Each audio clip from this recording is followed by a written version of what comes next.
Muy buenas noches, bienvenidos a un programa más de Zapatoca en Derecho, donde vamos a socializar todas sus opiniones y todas sus dudas que nos mandan a través de nuestro correo electrónico zapatocaenderecho@telezapatoca.com.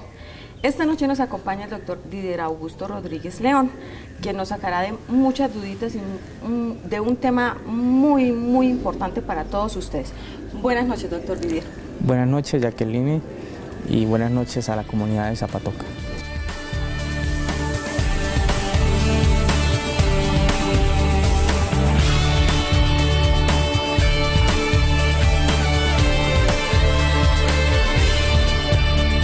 Bien, para entrar de lleno en el tema, decimos que uno trabaja toda la vida esperando algún día pensionarse.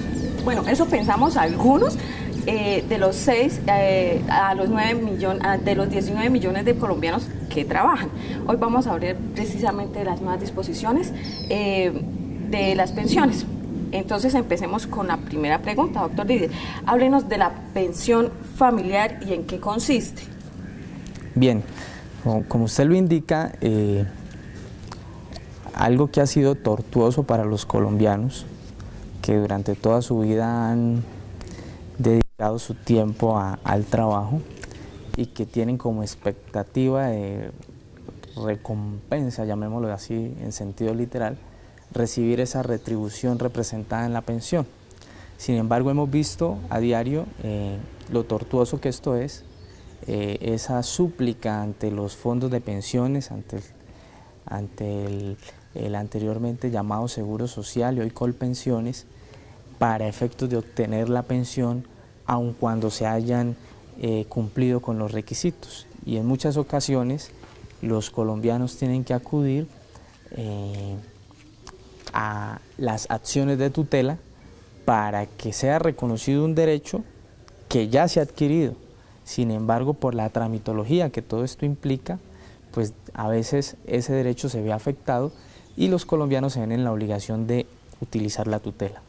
Entonces, aparte de esa situación, hay otra, y es que las condiciones que actualmente rigen el sistema de pensiones en Colombia dificultan que muchos colombianos que han dedicado gran parte de su vida al trabajo puedan pensionarse, porque seguramente cuando cumplen la edad establecida por la ley para adquirir la pensión, no cumplen con el otro requisito que son las semanas cotizadas. Entonces no tienen el número total de las semanas cotizadas. Y entonces pues se ven en la obligación de recibir como indemnización la evolución de sus aportes, ¿sí? En ese sentido la evolución de los aportes que durante todo ese tiempo ellos han cotizado. En atención a eso, el legislador ha querido establecer la pensión familiar.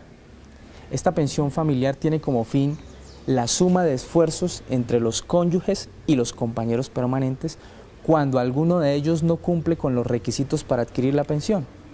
Entonces pensemos que su esposo tiene la edad para pensionarse, pero solo tiene 1000 semanas, no cumple con las 1300 que a partir del 1 de enero del 2014 se exigen.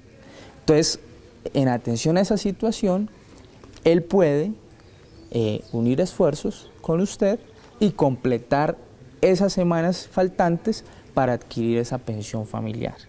Eso es muy importante porque no se ve frustrado ese, llamémoslo así, esa expectativa o ese sueño que tiene todo colombiano, que después de dedicar toda su vida al trabajo pueda dedicarse a descansar y a disfrutar de su pensión.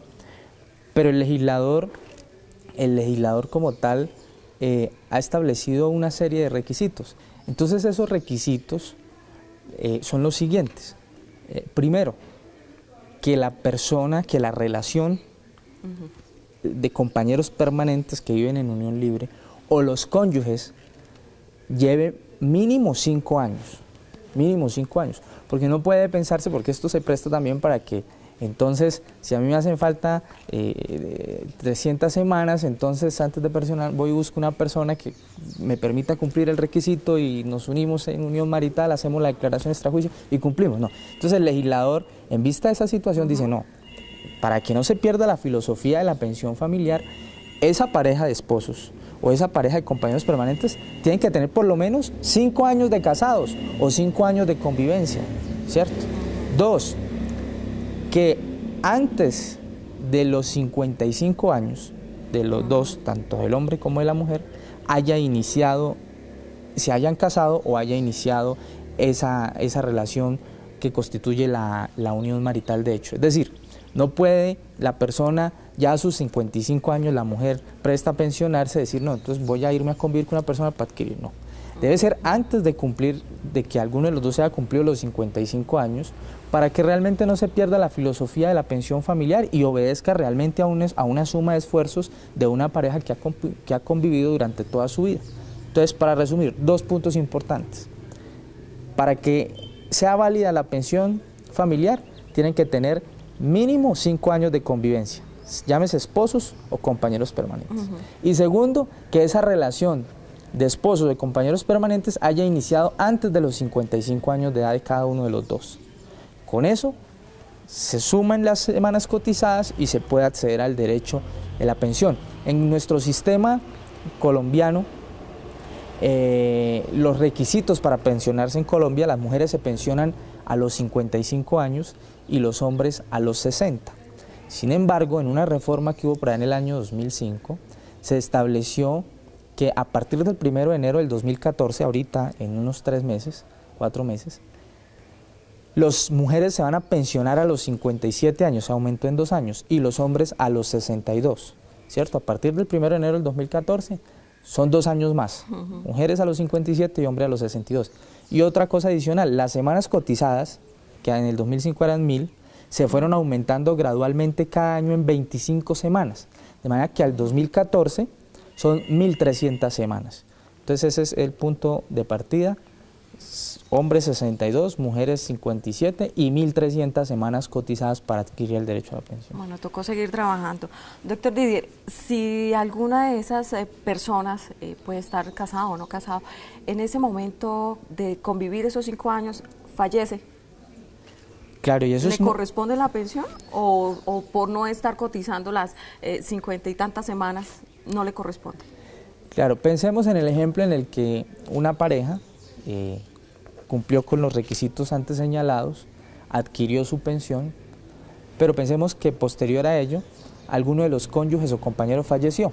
Entonces la pregunta, ¿se extingue ese derecho? ¿Se limita? ¿Se continúa? Entonces la respuesta es, naturalmente, que la pensión de sobreviviente, si muere uno de los cónyuges, se extingue, desaparece, pero le corresponde recibir el 50% de lo que venía recibiendo. Entonces, si la pensión familiar eran 2 millones de pesos, pues a esa persona le corresponderá recibir el 50% de esa pensión, o sea, 1 millón de pesos.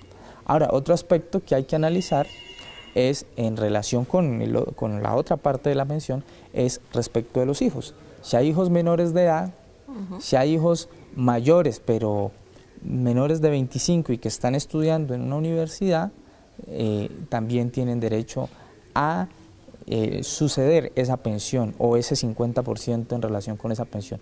Pero la respuesta es que se extingue y le correspondería el 50%. El otro 50% se establecería para los hijos menores que existan en esa unión familiar. Bien, y si se puede mantener ese derecho a la viudedad si se vuelve a casar. No, o sea, la pensión, esos son casos, esta ley es del 2013, es una ley muy reciente, que no ha sido reglamentada. Toda ley tiene que ser reglamentada. Y en esos casos particulares que usted plantea, en el que señala si la persona vuelve y se separe y establece nuevas nupcias, pues yo entendería, sin embargo esto no ha sido reglamentado, yo entendería que ese derecho desaparecería. Sin embargo, pues es un tema que no podemos entrar a especificar en detalle porque es ya una reciente ley del año 2013 y pues en ese caso particular habrá que esperar la Corte Constitucional qué dice en esos casos particulares. Pero en principio queda claro que si muere uno de los cónyuges se adquiere ese derecho. Ahora, ¿qué sucede? Alguien podría pensar, bueno, pero si esa persona trabajó durante 15 años de su vida, aportó 1000 semanas, su compañera aportó solo 300 semanas. Si yo me separo, ¿por qué me van a quitar ese derecho? Bueno, habría que mirarlo. Podría ser válido en el sentido que esa persona conservara parte de su pensión, ¿cierto?, a prorrata de lo que cotizó. Habría que esperar la Corte en ese sentido qué señala, pero la ley en específico no lo toca y es interesante la pregunta. Solo hace referencias a la muerte de alguno de los cónyuges, pero no hace referencia a la separación. Habría que mirar y en sentido general se entendería que aplicaría el mismo efecto de la muerte, le correspondería la mitad. Bien, ¿cuándo se extingue el derecho a una pensión?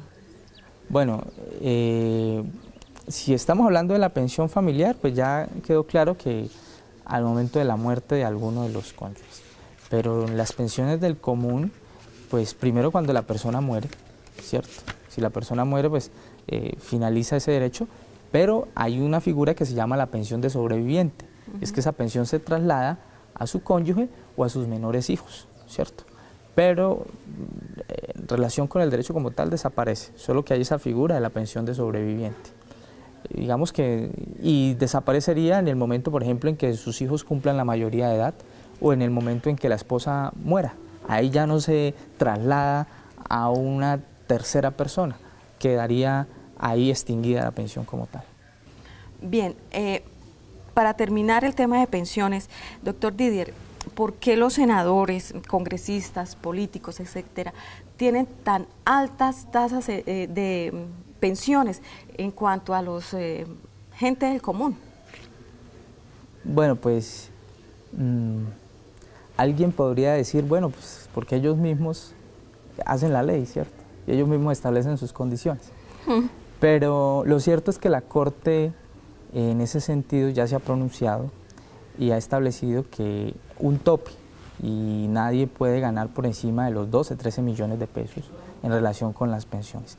Y eso ha sido un punto importante en relación con el derecho a la igualdad que ha establecido la Corte Constitucional para efectos de colocar un tope sobre las pensiones. Ya en algún momento creo que nosotros tocamos ese tema acá en el programa y dijimos que seguramente ellos van a acudir a instancias internacionales porque fue un derecho adquirido que ya tuvieron y que hay que protegerlo. Y bueno, pero sin embargo está claro que la Corte ha dicho en relación con ese tema que se tiene que establecer un tope y nadie puede ganar por encima de esos salarios mínimos.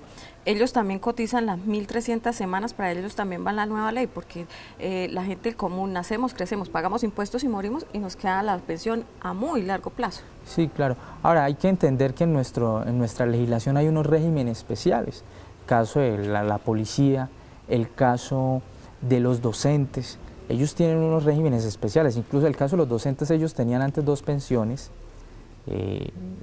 una pensión, la pensión común y una pensión de gracia, pero esa pensión desapareció.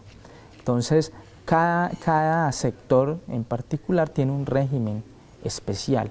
Entonces, de acuerdo a eso, se establecen el número de semanas y la edad para cotizar. Bien, vamos a hablar ahora sobre las licencias a empleados y discapacitados. ¿Cuál fue la nueva licencia remunerada en materia laboral para los servidores públicos que creó el gobierno nacional? Correcto, eso es otra ley muy reciente de este año, pero solamente aplica para los servidores públicos. Nadie está exento de tener una calamidad doméstica en la que pierda un ser cercano, un ser querido, y muchas veces pues por atender su obligación y su responsabilidad laboral pues se ve impedido muchas veces para poder viajar o ir y compartir con su familia esos momentos de dolor. Pensando en eso, el legislador estableció una nueva licencia que se llama la licencia por luto, única y exclusivamente para los servidores públicos. En esta licencia por luto, la persona podrá estar 5 días hábiles por fuera de su trabajo, compartiendo con su familia, y tiene que ser remunerado esos días hábiles no trabajados por la persona. La persona pues naturalmente que dentro de los 30 días al deceso pues debe presentar los documentos que acrediten el fallecimiento. Pero importante porque de alguna u otra manera se humaniza la ley en ese sentido y se permite que estas personas puedan compartir con sus familiares. Hay que hacer una aclaración: el alcance de la licencia única y exclusivamente aplica para consanguíneos del primer grado y segundo grado, primero de afinidad y primero civil. Me explico. Nosotros tenemos nuestro primer grado de consanguinidad es con los papás, con los padres, en línea ascendiente, y primero de consanguinidad en línea descendiente con los hijos. El segundo de consanguinidad es con los hermanos, ¿cierto? Y con los abuelos, ¿sí? Entonces, hasta ahí se limita el tema de la licencia. Ya si entramos al tercero y cuarto grado de consanguinidad, el caso de los sobrinos, de los primos, de los tíos, no aplica. Única y exclusivamente primer grado de consanguinidad y segundo de consanguinidad, en este caso los padres, los hijos o los abuelos. Okay. Y el tema del primero de afinidad, el primero de afinidad es con los suegros, ¿sí? El segundo de afinidad es con los cuñados, pero aquí solo aplica con los suegros. Y el primero civil, que es con los hijos adoptivos. Ok. ¿Qué requisitos se debe presentar para que la empresa o el empleador se la cancele? Claro, son básicamente dos requisitos importantes. El primero de ellos, que dentro de los 30 días se allegue el registro de defunción de la persona, ¿sí? Donde se certifique que la persona murió, ¿cierto? Y segundo, para acreditar el grado de consanguinidad o de afinidad, pues debe adjuntarse junto con ese registro de defunción el registro civil de nacimiento.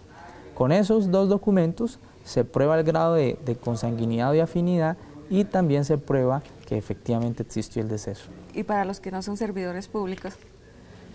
Pues la ley expresamente señala o habla de los servidores públicos, no hace referencia a los empleados particulares. Si no la tienen, seguramente que la Corte Constitucional, al momento de que alguien quiera demandar la ley por excluyente y que se permita el principio de igualdad, seguramente que va a terminar siendo reconocida no solamente para los servidores públicos, sino también para los empleados particulares, porque el dolor es el mismo. Entonces, en ese sentido, yo creo que la ley tendrá que extenderse también a ellos. Bien, entonces ya con esto vamos a nuestra sección Zapatoca Pregunta, doctor Didier.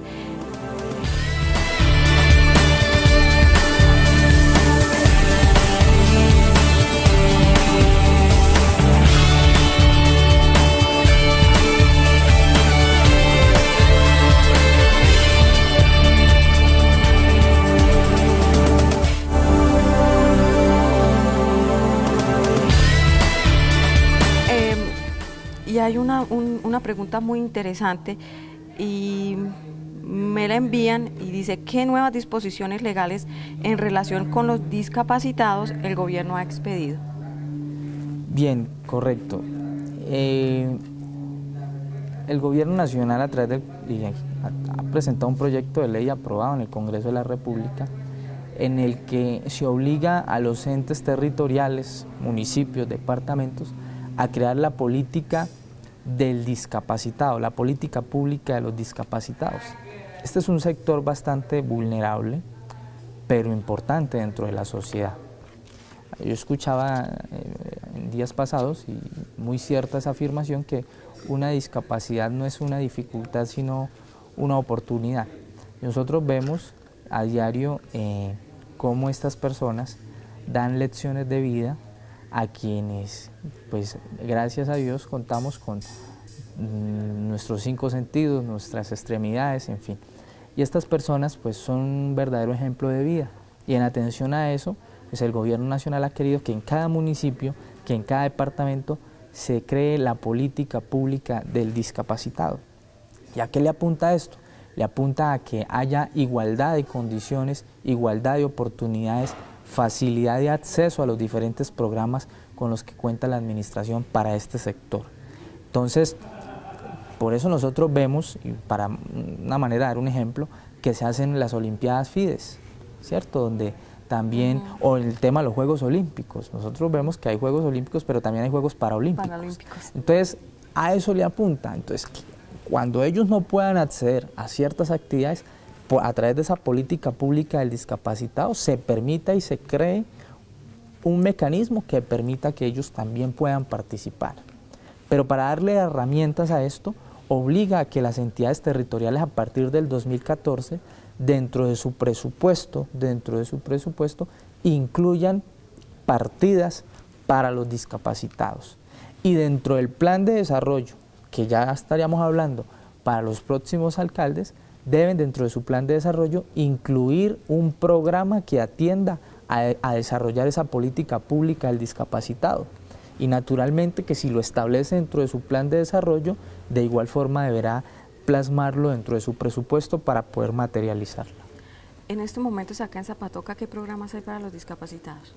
Bueno, yo entiendo que en la administración, en cabeza de la primera dama, una persona que ha estado al frente de estos temas, se establece la facilidad por parte de la administración del préstamo de elementos que permitan mejorar la calidad de vida de estas personas. Entonces el tema de las sillas de ruedas, de los caminadores, de los bastones y las muletas, se permite prestarlas a estas personas para que durante el tiempo en el que lo requieran puedan hacer uso de las mismas y luego reintegrarlas, o si la enfermedad o la discapacidad es permanente, poder regalarlas. Y en eso la primera dama pues está haciendo una gestión en la gobernación a través de la Secretaría de Desarrollo, en la que se han solicitado unas sillas de ruedas y esperamos que en el Consejo Comunal que haga el gobernador en el municipio de Zapatoca puedan entregarse. ¿La licencia por luto para los servidores públicos es retroactiva? Bueno, no, la ley siempre rige hacia el futuro. Sin embargo, hay veces que, lo hemos aquí mencionado, cuando la Corte hace el estudio de la ley determina que pueda ser retroactiva. Recordemos cuando hablamos del tema de las sanciones con los bancos, cuando se tenían créditos anteriores, que la Corte señaló que también aplicaba para créditos adquiridos con anterioridad a la expedición de la ley. Pero en este caso, pues la Corte todavía no se ha pronunciado frente a eso y se entendería entonces que aplicaría única y exclusivamente para los decesos que se generen con posterioridad a la entrada en vigencia de esta ley y no con anterioridad.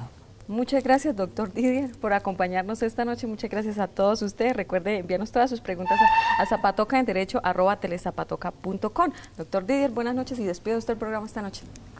Buenas noches, Jacqueline, y decirle a la comunidad de Zapatoca que esté presta a enviarnos sus inquietudes al correo mencionado y aquí estaremos prestos a darle respuesta a cada una de sus inquietudes. Muchas gracias para todos y buenas noches.